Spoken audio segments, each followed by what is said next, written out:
തയ്യാറെടുത്ത് റെഡിയായിരിക്കുന്നവർക്ക് എന്താ ഇപ്പോൾ ഇതൊരു ക്ലാസ് എന്ന് തോന്നൂല്ലേ. ഇപ്പോൾ ഗീതാ മേഡം എന്നോട് പറഞ്ഞു, ഗീതാ മേഡത്തിൻ്റെ മകൻ എൻ്റെ ഫോട്ടോ കണ്ടപ്പോൾ പറഞ്ഞു അത്ര ഇങ്ങോട്ട് വരണ്ട, എന്നോട് പഠിക്കാൻ പറയുന്നു പറഞ്ഞു അത്രേ. അപ്പോൾ അങ്ങനെ എൻ്റെ കുട്ടികളെ എന്നോട് മടുപ്പ് പറയാൻ പാടില്ലല്ലോ. എനിക്ക് തന്നിട്ടുള്ള വിഷയം സ്ക്രീൻ അഡിക്ഷനാണ് അല്ലേ. ഈ സ്ക്രീൻ അഡിക്ഷൻ നഷ്ടപ്പെട്ട ബാല്യം എന്ന് പറഞ്ഞാൽ ബാല്യം മാത്രമാണോ നഷ്ടപ്പെടുന്നത്? ഇന്നത്തെ സാഹചര്യത്തിൽ നമ്മളൊക്കെ നഷ്ടപ്പെടുന്നുണ്ടോ നമ്മളെ തന്നെ? വെറുതെ കൈയടിക്കാൻ മാത്രം ഇരുന്നാൽ പറ്റില്ല, എല്ലാവരും തിരിച്ചും പറയണം, എന്നാലേ ക്ലാസ്സിനൊരു രസം ഉണ്ടാവുള്ളൂ അല്ലേ. ഞാനിന്നിവിടെ വന്നപ്പോൾ ഇങ്ങനെ നോക്കുമായിരുന്നു, കുറേ പേരൊക്കെ സാധാരണ പോലെ ഇരിക്കുന്നുണ്ട്. ചിലർ എന്താ വെച്ചാൽ കുട്ടികൾ ബഹളം വയ്ക്കുമ്പോൾ അവരുടെ കയ്യിൽ മൊബൈൽ കൊടുക്കുന്നുണ്ട്, എൻ്റെ മുമ്പിൽ തന്നെ ഇരിക്കുന്നുണ്ട്. അപ്പോൾ ഇത് നമ്മളുടെ ഒരു ശീലമാണ് അല്ലേ, ചെറുത് മുതൽ. ഇപ്പോൾ പലരും പറയണായിട്ടുണ്ട് എൻ്റെ മകന് അല്ലെങ്കിൽ മകൾക്ക് അല്ലെങ്കിൽ എൻ്റെ പേരക്കുട്ടിക്ക് ഈ മൊബൈൽ കൊടുത്ത് അവനറിയാത്ത കാര്യമില്ല. ഭയങ്കര അഭിമാനപൂർവ്വം പറയണ ഞാൻ കേട്ടിട്ടുണ്ട്. ഇതേ അഭിമാനപൂർവ്വം പറയണ ആൾക്കാർ തന്നെ പിന്നീട് വളരെ ദുഃഖത്തോടു കൂടി പറയാറുണ്ട് ഭയങ്കര അഡിക്ഷൻ, അവൻ പഠിക്കാത്തതാണ്, അവന് മൊബൈൽ കാരണമാണ്. എല്ലാത്തിനും പാപം ആരാ കാരണം? മൊബൈലാണ്. പണ്ടത്തെ സിനിമകളിലൊക്കെ കാണുന്ന വില്ലൻ ആയിട്ടുള്ള ജനാർദ്ദൻ്റെയൊക്കെ പോലെയാണ് ഇപ്പം എല്ലാവരുടെയും മനസ്സിൽ ഈ മൊബൈല്. ശരിക്കും മൊബൈലാണോ കാരണം, അല്ലെങ്കിൽ ഇൻ്റർനെറ്റാണോ കാരണം, അതോ നമ്മളുടെ ചിന്തകളാണോ കാരണം?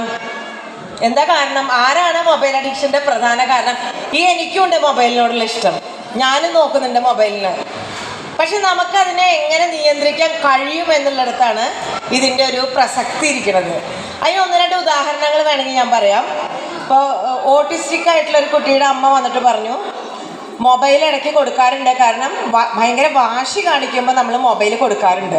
അപ്പോൾ ഈ മൊബൈൽ കൊടുക്കാറുണ്ട്, അപ്പോൾ ആ കുട്ടിക്ക് അത് ശീലമായി മാറി.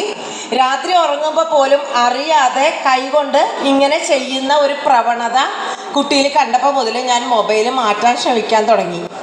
നമ്മുടെ കുട്ടികളോടായാലും നമ്മളോട് തന്നെ ആയാലും എത്ര സമയം നമ്മൾ നമ്മുടെ കുട്ടികളുടെ കൂടെ ചിലവഴിക്കാൻ എടുക്കുന്നുണ്ടെന്ന് നോക്കണം. അതിന് പണ്ടൊക്കെ എല്ലാവരും കുറ്റം പറഞ്ഞിരുന്നത് സീരിയലുകളാണ്, സ്ത്രീകൾ സീരിയൽ കാണുന്നത് കൊണ്ടാണ് കുട്ടികൾ വീട്ടിൽ മര്യാദയ്ക്ക് പഠിക്കാത്തത് ഒക്കെ. എല്ലാവർക്കും പ്രശ്നം സ്ത്രീകളുടെ തലയിലാണല്ലോ സ്വാഭാവികമായിട്ടും ഇതിൻ്റെയൊക്കെ ഒരു കെട്ടിവെക്കലുകൾ നടക്കാറ്. പക്ഷെ ഞാൻ നോക്കുമ്പോൾ സ്ത്രീ മാത്രമൊന്നല്ല, എല്ലാവരും ഇതിൻ്റെ ഉത്തരവാദിത്തപ്പെട്ട മേഖലയിൽ നിൽക്കുന്നവർ തന്നെയാണ്. അപ്പോൾ നമ്മുടെ കുട്ടികൾക്ക് പറഞ്ഞപ്പോൾ മൊബൈൽ എടുത്ത് മാറ്റിയില്ലേ, കുട്ടിയുടെ എന്നാ ഫോട്ടോ വരണ്ടല്ലേ അടുത്തത്. അപ്പം ഇത് നമ്മളുടെ ജീവിതത്തിലെ ഒരു നിത്യ അവയവമായി മാറിയിരിക്കുകയാണ് അല്ലേ. രണ്ടാമത്തെയോ മൂന്നാമത്തെയോ അല്ലെങ്കിൽ പഞ്ചേന്ദ്രിയത്തിൻ്റെ ഒപ്പം ഒരു ഇന്ദ്രിയം കൂടി നമുക്ക് കിട്ടിയെന്നാണ് എനിക്ക് തോന്നാറുള്ളത്. ഇതിനെ നമുക്ക് നല്ലതായിട്ടും ഉപയോഗിക്കാം, ഇതിനെ മോശമായിട്ടും ഉപയോഗിക്കാം. നിങ്ങളുടെ സംസാരിക്കുന്ന കുട്ടികളെയൊക്കെ നീപ്പിച്ച് നിർത്തും ഞാൻ കേട്ടോ. കുട്ടികളെ മാത്രമല്ല അമ്മമാർ നീപ്പിച്ച് നിർത്തും. ഇതാ ഇത് കിട്ടിയിട്ട് വേണം പോകാമെന്ന് വിചാരിച്ച് നിൽക്കുക. നേരെ പോയി തുടങ്ങി, ഓൾറെഡി തുടങ്ങാൻ ഞാൻ 3:30 റെഡി ആയിരിക്കുന്ന ആളാണ്, 4 മണിക്ക് തുടങ്ങുമെന്ന് പറഞ്ഞിട്ട്. അപ്പം ഞാനിവിടെ എത്തുമ്പോൾ തന്നെ നല്ല വൈകിയിട്ടുണ്ട്. അപ്പോൾ എനിക്കറിയാം നിങ്ങൾക്ക് നന്നായി വൈകിയിട്ടുണ്ടെന്നറിയാം. പക്ഷേ എനിക്ക് കുറച്ച് കാര്യങ്ങൾ, കുറച്ച് പോയിൻറ്റ്സ് മാത്രം നിങ്ങളോട് പറയാനുള്ളൂ. രാത്രി നമ്മളുടെ കുട്ടികൾ വേറെ റൂമിലാണ് കിടക്കുന്നത് എങ്കിൽ അവർ നമ്മൾ ഉറങ്ങുമ്പോൾ മൊബൈൽ എടുത്ത് കൊണ്ടുപോകുന്നുണ്ടോ എന്നുള്ളത് ശ്രദ്ധിക്കാൻ നോക്കണം. നമ്മൾ ഒരിക്കലും ചിലപ്പോൾ അറിയില്ല, നമ്മളുടെ കയ്യിൽ നിന്ന് മൊബൈൽ എടുത്ത് കൊണ്ടുപോകുന്നത് നമ്മൾ ചിലപ്പോൾ നമ്മുടെ ഉറക്കത്തിൽ അറിയില്ല. അതെങ്ങനെ? പിറ്റേ ദിവസം കുട്ടികളുടെ ഉറക്കം തീരായിക കാണുമ്പോൾ നമുക്കത് മനസ്സിലാക്കാൻ പറ്റും. കുട്ടികൾക്ക് പഠിക്കാൻ സ്കൂളിലേക്ക് പോകാനൊക്കെ മടി കാണിക്കും, അവർക്ക് ഉറക്കം തീരെ മതിയാവില്ല. മഴയുടെ ഉറക്കമല്ല, ഇതിൻ്റെ ഒരു ക്ഷീണത്തിൻ്റെ ഭാഗമായിട്ടുള്ള ഉറക്കം കൂടി നമുക്കിതിൽ കാണാൻ പറ്റും. പിന്നെ ഇപ്പോൾ ഉള്ള കുട്ടികളുടെ കണ്ണ് വേദന തുടങ്ങും, കണ്ണിൽ ശരിക്കും വെള്ളമില്ലാത്ത കാരണം ചൊറിച്ചിൽ, ഇറിറ്റേഷൻസ് കാണാം. പിന്നെ എന്തൊക്കെ തരത്തിലുള്ള ബുദ്ധിമുട്ടുകളാണ് നമ്മുടെ കുട്ടികൾക്ക് വരണതെന്നുള്ളത് പഠന പിന്നോക്കാവസ്ഥ. നേരത്തെ അധ്യക്ഷൻ പറഞ്ഞതുപോലെ ഞാൻ പഠന പിന്നോക്കാവസ്ഥ പറഞ്ഞിട്ടുള്ളൊരു മേഖലയിലാണ് വർക്ക് ചെയ്യണത്. ഞാൻ അതായത് കുട്ടികളുടെ എന്തൊക്കെ തരത്തിലുള്ള എഴുതാൻ വായിക്കാൻ കണക്ക് കൂട്ടാനൊക്കെ ബുദ്ധിമുട്ടുള്ള കുട്ടികളെ മുഴുവൻ മടിയരാണ്, അലസരാണ് എന്ന് പറഞ്ഞ് തള്ളിവിടുന്ന പ്രവണത എടുത്ത് കളയാനാണ് ഞാൻ മാക്സിമം ശ്രമിക്കണേ. അവർക്ക് ഇഷ്ടമുള്ള രീതിയിൽ നമുക്ക് അവർക്ക് എങ്ങനെ സംവദിക്കാം, അവരോട് എങ്ങനെ സംവദിക്കാം എന്നാണ് നമ്മൾ നോക്കേണ്ടത്. അതിന് വേണ്ടത് നമ്മുടെ മനസ്സാണ്. അവിടെ ചിലപ്പോൾ ഈ പറയുന്ന മൊബൈലിനും ഈ പറയുന്ന AI-ക്കൊക്കെ പ്രസക്തി ഉണ്ട്, ഇല്ല എന്ന് പറയുന്നില്ല. പക്ഷെ അതിനൊക്കെ ഒരു ലിമിറ്റ് വെക്കുക എന്നുള്ളതാണ് നമ്മൾ നോക്കേണ്ട കാര്യമുള്ളൂ. നമുക്കൊന്നിനെയും എടുത്ത് കളയാൻ പറ്റില്ല, കാരണം ഇന്ന് ആധുനിക സാങ്കേതിക വിദ്യ അത്ര അധികം നമ്മളുടെയൊക്കെ ഇടയിൽ വന്നിട്ടുണ്ട്. ഒരു വാട്സപ്പ് കൂട്ടായ്മയാണല്ലേ ഇത്രയും സംഭവങ്ങൾ എത്തിച്ചത്. അപ്പോൾ നമുക്ക് മൊബൈലിനെ മുഴുവൻ കുറ്റം പറയാൻ പറ്റില്ല. പക്ഷെ നമ്മളുടെ സൗകര്യത്തിനായിക്കൊണ്ട് നമ്മളുടെ കുട്ടികൾക്ക് അത് കൊടുത്ത് മാറ്റി വെപ്പിക്കപ്പെടുന്നുണ്ടെങ്കിൽ അവിടെ ശ്രദ്ധിക്കേണ്ടതുണ്ട്. നമ്മുടെ കുട്ടികൾക്ക് നമ്മളോട് പറയാൻ പറ്റാത്ത പല കാര്യങ്ങളും ഫോണിലൂടെ വരുന്ന അജ്ഞാതനോട് പറയാൻ പറ്റുന്നുവെങ്കിൽ ആ വീട്ടിൽ നമ്മൾ നമ്മളെ തന്നെ ശ്രദ്ധിക്കേണ്ടതുണ്ട്. അവിടേക്കാണ് മൊബൈൽ വില്ലനായിട്ട് വരണമെന്നാണ് എനിക്ക് തോന്നുന്ന പ്രധാന കാര്യം. ഇപ്പോൾ പലരും പല കേസുകളും നമ്മളുടെ അടുത്ത് പറഞ്ഞത് അങ്ങനെയാണ്. ദേഷ്യം ഭയങ്കര കൂടുതലാണ്.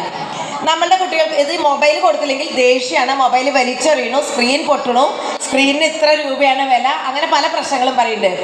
പക്ഷെ ഇതിൻ്റെയൊക്കെ വിലയേക്കാൾ എത്രയോ മൂല്യമുണ്ട് നമ്മുടെ മക്കൾക്ക്. അതാണ് നമ്മൾ അവിടെ ചിന്തിക്കേണ്ടത്. നിങ്ങളോട് തന്നെ ചോദിക്കുക, നിങ്ങളുടെ വീട്ടിലെ ഫാമിലി ടൈം എന്ന് പറഞ്ഞിട്ട് എത്ര സമയം നമ്മൾ ഇരിക്കുന്നുണ്ടാവും? ഞാൻ പല വേദികളിലും പറഞ്ഞൊരു കാര്യം ഇവിടെയും കൂടെ പറയട്ടെ. എൻ്റെ അടുത്ത് വന്ന ഒരു പാരൻസിൻ്റെ അടുത്ത് ഫാമിലി ടൈം വേണം, എന്നാലാണ് കുട്ടികൾ ഈ മൊബൈൽ അഡിക്ഷൻ കുറച്ച് മാറുള്ളൂ, അന്നന്നത്തെ കാര്യങ്ങൾ ചർച്ച ചെയ്യണം, നമ്മളുടെ ലൈഫിൽ ആരൊക്കെ പുറത്തുനിന്ന് വരുന്നുണ്ടെന്നുള്ളത് മനസ്സിലാക്കണം, കുട്ടികൾക്ക് പേടിയില്ലാതെ ഇവിടെ വന്ന് പറയാൻ പറ്റണം എന്ന് പറഞ്ഞ സമയത്ത് അവർ ആവാമെന്ന് പറയും. വീട്ടിൽ പോയി ഒരു 8:30 ആയപ്പോൾ എന്നെ വിളിച്ചിട്ട് ചോദിക്കുകയാണ്, ഞങ്ങളിപ്പോൾ ഫാമിലി ടൈമിന് വേണ്ടി ഇരിക്കുകയാണ്, പക്ഷേ എന്താണ് ഞാൻ പറയേണ്ടത് എന്ന്.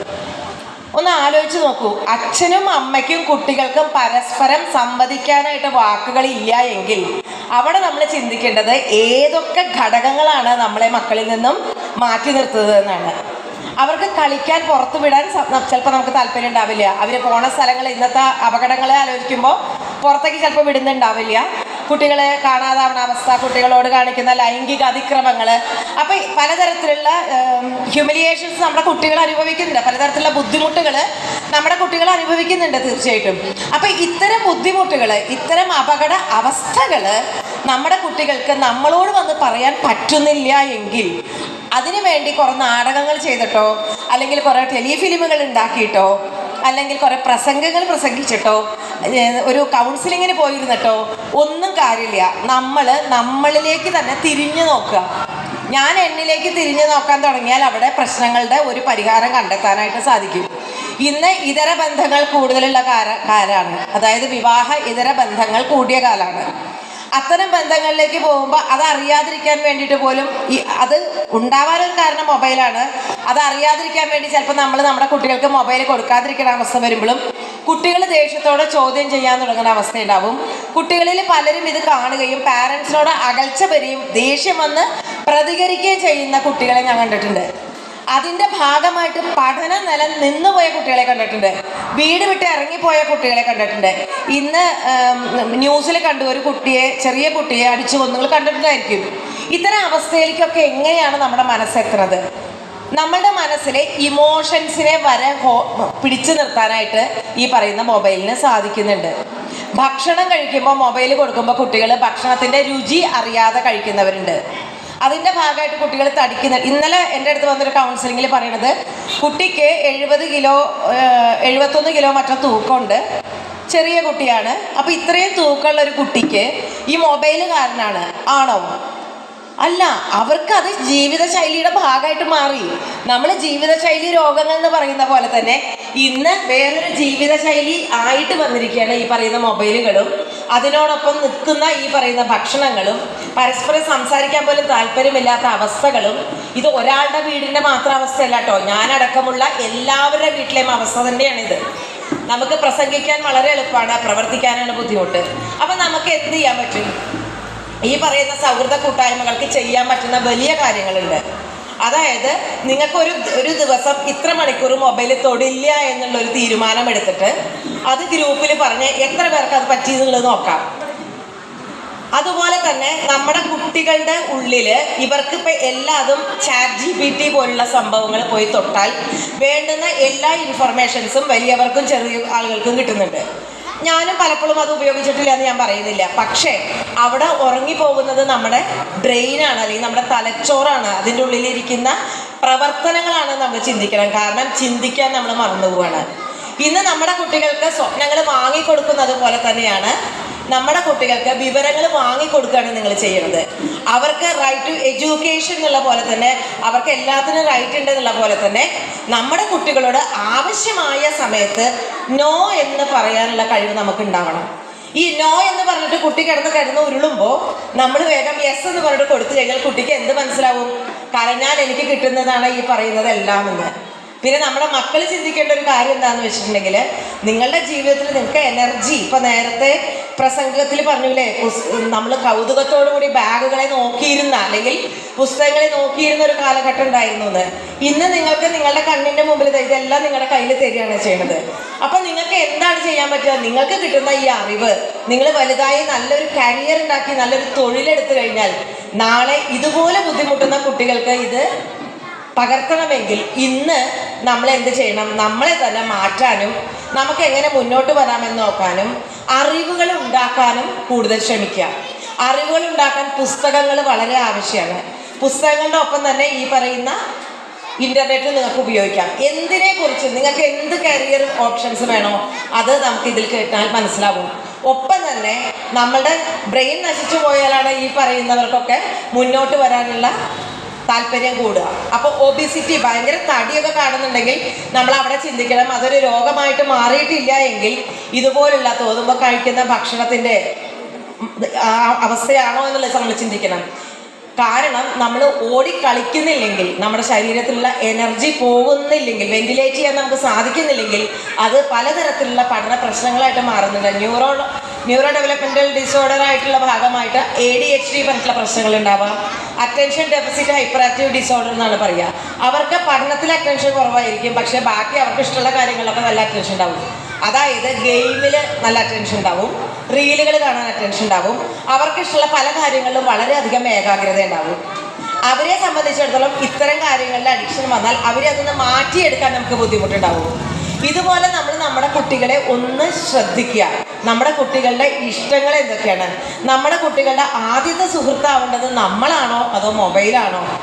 ഇതെല്ലാം കൃത്യമായിട്ട് ശ്രദ്ധിക്കുക. അതുപോലെ തന്നെ ഈ മൊബൈലിൽ വരുന്ന പല പരസ്യങ്ങൾ, അതുപോലെ തന്നെ ഫോൺ അഡിക്ഷൻ. എനിക്ക് ഏറ്റവും എന്നെ വേദനിപ്പിച്ച ഒരു കൗൺസിലിംഗ് ആണത്. എൻ്റെ ഓർമ്മയിൽ LKG കഴിഞ്ഞ് UKG എത്തിയിട്ടുള്ളൂ. ഫോൺ അഡിക്ഷനാണ് അത് മറ്റാണ് കൊണ്ടുവന്നത്. നിങ്ങൾ ആലോചിക്കണം, UKG പഠിക്കുന്ന ഒരു കുട്ടിക്ക് എത്ര കണ്ട് ഇതിനെക്കുറിച്ച് ധാരണ ഉണ്ടാവും? എങ്ങനെയാണ് ഈ ധാരണ വന്നത്? അവിടെ നമ്മളടക്കമുള്ള സമൂഹം കുറ്റക്കാർ തന്നെയാണ്. ഒരു പക്ഷേ അവരുടെ വീട്ടിലുള്ളവർ കണ്ടതിൻ്റെ ഭാഗമായിട്ടുള്ള പരസ്യങ്ങളായിട്ടാവാൻ വന്നിരിക്കുന്നത്. അല്ല എന്നുണ്ടെങ്കിൽ വേറെ തരത്തിലുള്ള വേറെ ആരെങ്കിലും കണ്ട അതിൻ്റെ ബാക്കിയായിട്ട് ഇട്ടിട്ടുള്ള ഭാഗങ്ങളെ കൊണ്ടാവാം, ഹിസ്റ്ററി നോക്കിയിട്ടാവാം.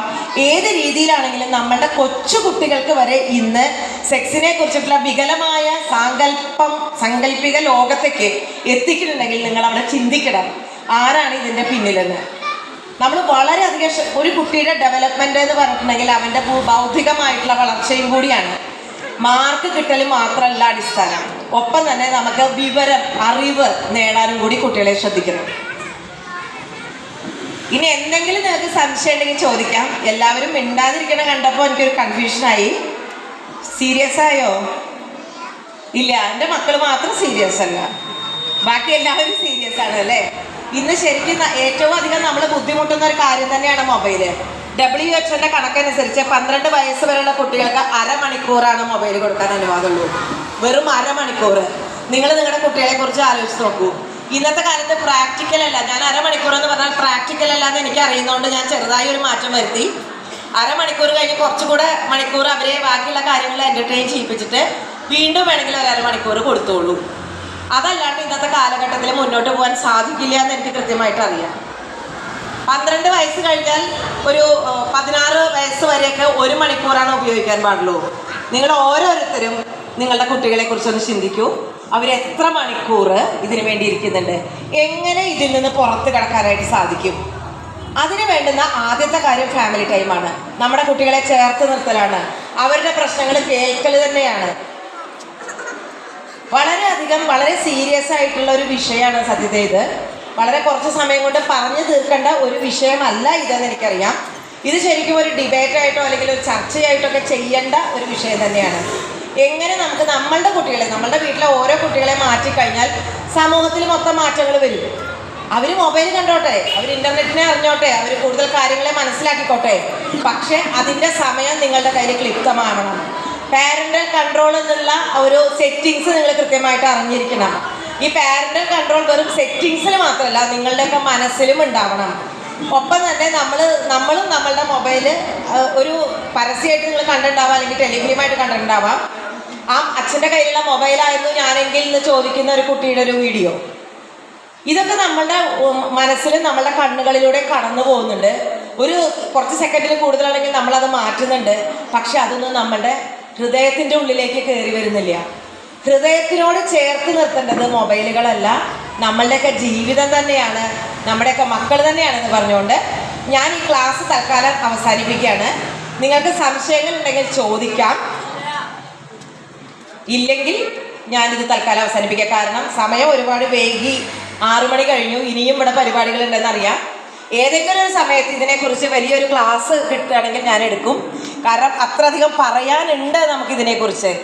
ബ്രെയിനിൻ്റെ വളർച്ചയെക്കുറിച്ച്, ശരീരത്തിൻ്റെ വളർച്ചയെക്കുറിച്ച്, മാനസിക വളർച്ചയെക്കുറിച്ച് ഒരുപാട് കാര്യം ഈ ഒരു ചെറിയ മൊബൈലിനെ വെച്ച് നമുക്ക് പറയാനുണ്ട്. അപ്പോൾ എല്ലാവരും അത് വളരെയധികം ശ്രദ്ധിക്കുക എന്ന് പറഞ്ഞുകൊണ്ട് ഒന്നുകൂടി എല്ലാവരോടും ഇതിൻ്റെ സംഘാടകർക്കും എല്ലാവരോടും ആശംസകൾ പറഞ്ഞുകൊണ്ട് താങ്ക് യു സോ മച്ച്.